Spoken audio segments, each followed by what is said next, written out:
Hoje, a primeira leitura e também o Salmo responsorial, o Salmo 125, nos falam do momento em que Deus, primeiramente no momento histórico, reconduz o povo escolhido do cativeiro de volta para a terra prometida, a terra santa. E a igreja nos propõe essa recordação para que nós também tenhamos presente em nossa vida o que Deus tantas vezes já fez, tirando-nos muitas vezes de muitos cativeiros em que nós mesmos muitas vezes nos colocamos, nos deixamos prender. E eu acho particularmente bonito esse Salmo 125. Quando o Senhor reconduziu nossos cativos, parecíamos sonhar. Há momentos na nossa vida, a gente vive situações tão difíceis e a gente não consegue ver uma saída. Parece que tudo acabou. E aqui eu me lembro de outro salmo, se a memória não me trair, é o Salmo 136, mas eu posso estar enganado, em que rezamos assim: junto aos rios de Babilônia nos sentávamos chorando, nos salgueiros por ali penduramos nossas harpas. É o povo chegando no cativeiro. E aqueles que os levaram cativo diziam para eles: cantem para nós os cantos de Sião. E o povo responde: como cantaremos os cantos do Senhor numa terra estrangeira? Ah, Jerusalém, se algum dia de ti eu me esquecer, que se prenda a minha língua, que se resseque e se prenda ao céu da boca. O povo exilado, sentindo saudades de Jerusalém, a cidade santa, e recusando-se a cantar numa terra estrangeira os cantos de Sião, os cantos do Senhor. Parecia que não tinha mais jeito, a desesperança. E aí o Espírito Santo nos traz esse outro salmo, o momento em que tudo isso se vira, se torna uma página que se vira e o povo vai voltar para a terra santa, para a terra prometida. Parecíamos sonhar. Será que é verdade o que Deus está fazendo em minha vida? Parecia que não tinha solução e de repente uma porta se abre, uma circunstância se muda. E aí volta a alegria. E esse salmo traz praticamente alguns provérbios, quando diz, por exemplo, assim: os que semeiam entre lágrimas ceifarão com alegria.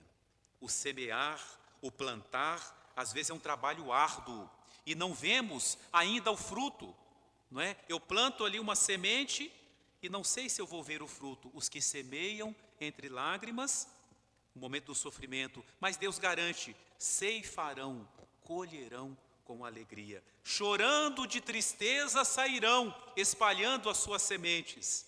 Carregando de alegria voltarão, cantando de alegria voltarão, carregando os seus feixes. Uma semente e agora um feixe de trigo. É assim que Deus age. Essas leituras, né, tanto a primeira como a própria leitura e a oração do Salmo, que possa inspirar ao nosso coração a esperança.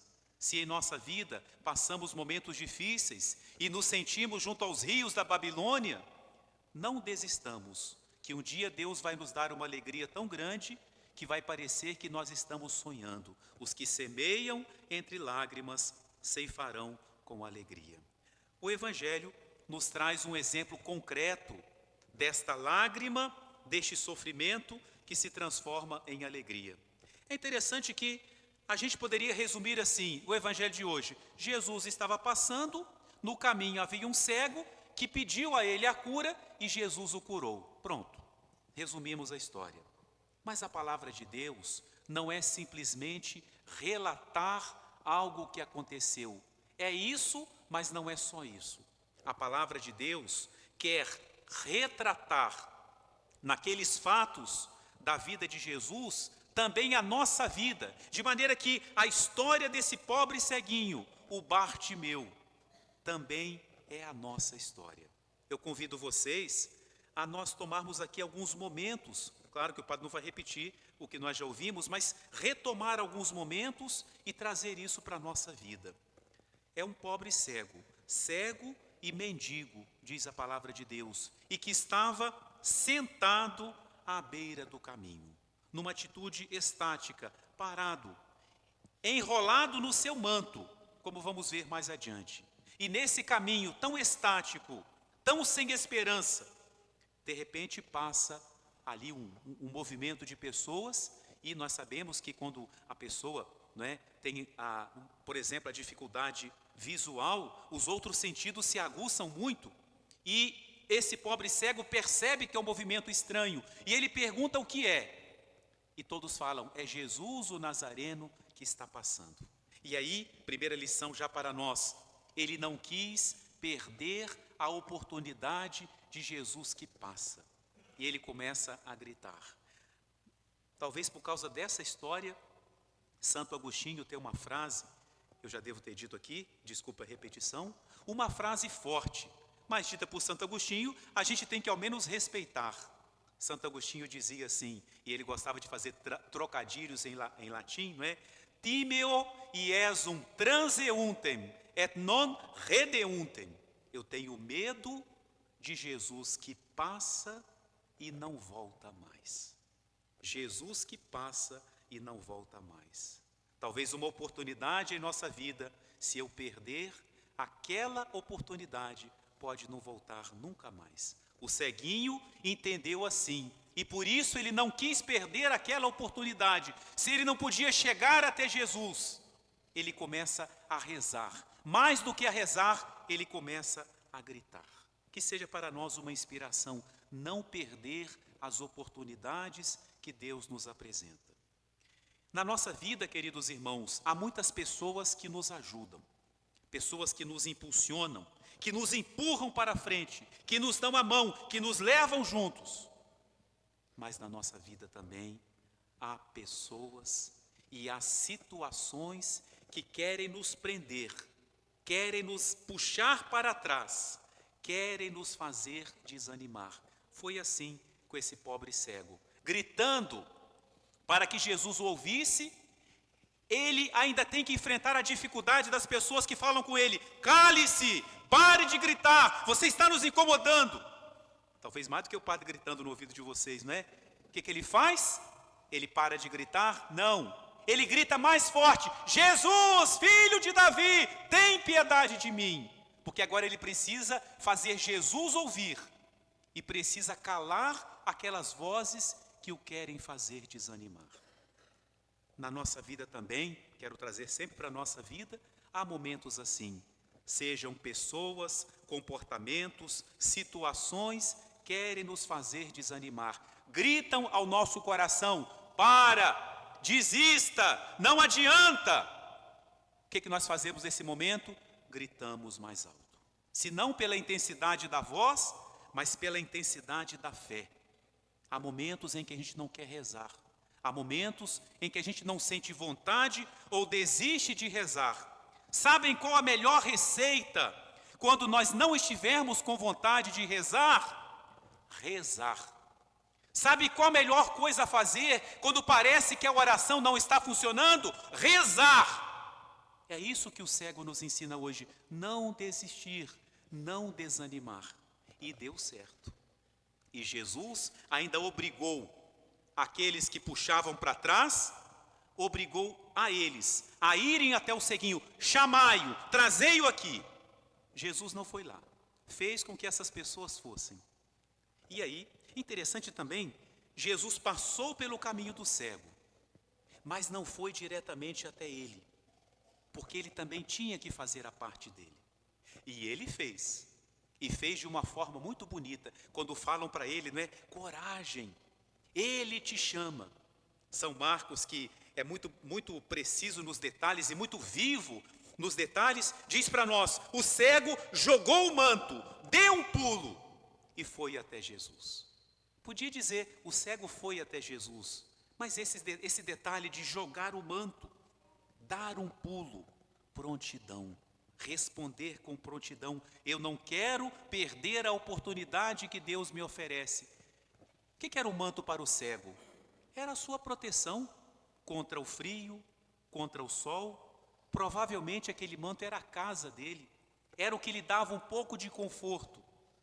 Era o que de alguma forma fazia com que ele ficasse confortável, sentadinho, à beira do caminho.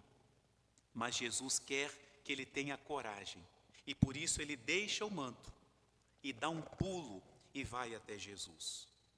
A gente precisa também se perguntar, será que na nossa vida a gente não se coloca às vezes uns mantos que de alguma forma nos protegem, nos deixam numa situação confortável, mas talvez isso me impeça de dar um pulo, de ir até Jesus, de fazer um pouco mais? Será que na nossa vida, é pergunta que só cada um de nós pode responder, será que em nossa vida há algum manto, alguma situação que eu tenho que deixar? E se eu ficar negociando, eu não vou conseguir, eu preciso dar um pulo e deixar isso para trás, não é? A gente vai juntando tantas tranqueiras na nossa vida, tantas coisas e situações inúteis. Tem hora que é preciso jogar o manto, dar um pulo, livres, para ir até Jesus. O cego chega diante de Jesus. Aqui chega a ser até um pouco engraçado, com todo o respeito pela palavra de Deus. O homem gritou, o homem clamou, o homem deu um pulo, deixou o manto, foi até Jesus. E ele era cego. E Jesus faz para ele a pergunta que parece mais desnecessária do mundo. Jesus vira para aquele homem, depois de toda essa logística, e pergunta para ele, o que é que você quer que eu te faça? Se o ceguinho não fosse respeitoso com Jesus, poderia ter dado uma resposta irônica. Ah, Jesus, me vê um cão-guia, me vê uma bengala, o que é que o senhor acha que eu quero? Mas ele não respondeu assim, porque ele entendeu a pergunta de Jesus. E por que Jesus fez essa pergunta, que parece tão desnecessária? Porque ela não é desnecessária. E é isso que ele quer nos ensinar. O ceguinho poderia pedir muitas coisas a Jesus. Ele poderia querer de Jesus muitas coisas. Poderia chegar para Jesus e falar assim, Senhor, o senhor que é uma pessoa muito influente, não consegue uma casinha para mim, não? Jesus podia falar, consigo sim, Zaqueu. Se você está restituindo as coisas, arruma uma casa para esse homem. Jesus, o senhor não podia me conseguir umas moedinhas? Pois não, Judas, pega umas moedas, dá para esse homem. Até Judas poderia dar umas moedas para ele. Jesus, o senhor não me consegue um cão-guia, não? Consigo, Padre Gaspar, dá o fratelo para ele, para guiar ele. Podia, isso eu poderia fazer por ele. Jesus, o senhor não me dá um pratinho de comida? Pois não, eu sei quem prepara uma quentinha muito boa, não vou falar aqui para fazer propaganda, né? E oferecia. Mas quantas pessoas poderiam fazer isso pelo cego? Quando Jesus pergunta para ele, o que você quer que eu te faça? Jesus queria saber dele, na vida dele, o que é que só Jesus poderia fazer por ele. E ele acertou no coração de Jesus. Ele não pediu a casinha de que ele precisava, ele não pediu o alimento, a proteção, tudo isso ele precisava, mas ele pediu aquilo que somente Jesus poderia dar a ele, que era voltar a ver. E por isso, sem muitos rodeios, ele fala, Senhor, mestre, que eu veja, só isso que eu te peço, que eu veja. E Jesus responde imediatamente, vai, já o manda embora, já o despede, vai, a tua fé te curou. Trazendo isso, meus irmãos, para a nossa vida. Quantas coisas a gente pede a Jesus? A nossa lista de pedidos, em geral, é maior do que a de agradecimento, né? É a nossa situação. Mas em nossa lista de pedidos, o que a gente pede a Deus? Será que as coisas que eu peço é aquilo que realmente só Jesus pode me dar? Será que na minha lista de pedidos, eu peço aquilo que só Jesus pode me dar, ou será que isso termina ficando fora da minha lista? E mais ainda, uma pergunta mais próxima de nós. Hoje, na nossa vida, Jesus nos pergunta também, o que é que você quer que eu te faça? O que nós temos hoje na nossa vida pessoal, no santuário do nosso coração, que ninguém conhece senão Deus? O que é que eu preciso pedir a Jesus que somente Ele e mais ninguém pode me dar? Que nós tenhamos a coragem de apresentar a Jesus esse pedido, essa súplica, com a mesma confiança desse pobre cego, sabendo que nos dirigimos a esse mesmo Jesus, que se compadece das nossas fraquezas e limitações. E finalmente, depois de curado, São Marcos diz, ele o seguia pelo caminho. Ele estava sentado à beira do caminho, numa situação confortável. Agora ele se coloca a caminho, seguindo Jesus. E Jesus está indo para onde? Evangelhos das últimas semanas, Jerusalém. Lá ele vai ser crucificado. E o ceguinho o segue no caminho, que passa pela cruz, os que semeiam entre lágrimas, que passa pelos sofrimentos, passa pelos rios da Babilônia, mas conduzem à colheita da alegria. Que nós também possamos seguir a Jesus. Ele, de curado, se faz um discípulo. Que nós também, de curados, perdoados, salvos por Jesus, nos façamos também seus discípulos, seus seguidores, que o acompanhemos sempre, mesmo se ele nos conduz por momento de sofrimento. Vai chegar momento que vai parecer que nós estamos sonhando. Tanta e tão grande vai ser a alegria que ele vai trazer aos nossos corações. Amém.